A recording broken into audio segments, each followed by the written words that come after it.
Short ಸರ್ಕ್ಯೂಟ್ನಿಂದ ಬೆಂಕಿ ಅವಘಡ. ಚಿಕ್ಕಮಗಳೂರು ತಾಲೂಕಿನ Gowdanahalli industrial area Ambika ಶಾಮಿಲ್ನಲ್ಲಿ short ಸರ್ಕ್ಯೂಟ್ನಿಂದ ಬೆಂಕಿ ಅವಘಡ ಸಂಭವಿಸಿ ಲಕ್ಷಾಂತರ ರೂಪಾಯಿ ಮೌಲ್ಯದ ಕಟ್ಟಿಗೆ ಮಷಿನರಿಗಳು ಬೆಂಕಿಗೆ ಆಹುತಿಯಾಗಿವೆ.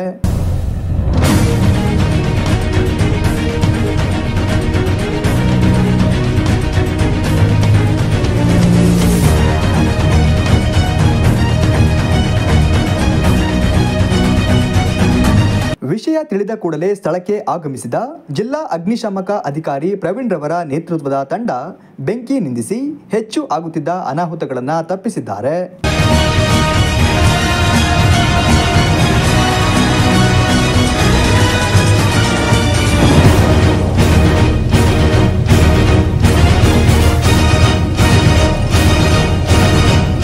ಸಿಬ್ಬಂದಿಗಳು ಕೆಲಸ ಮುಗಿಸಿ ಮನೆಗೆ ತೆರಳಿದ್ದು ರಾತ್ರಿ ವೇಳೆ ಈ ಅವಘಡ ಸಂಭವಿಸಿದ್ದು ಯಾವುದೇ ಪ್ರಾಣಹಾನಿ ಸಂಭವಿಸಿಲ್ಲ.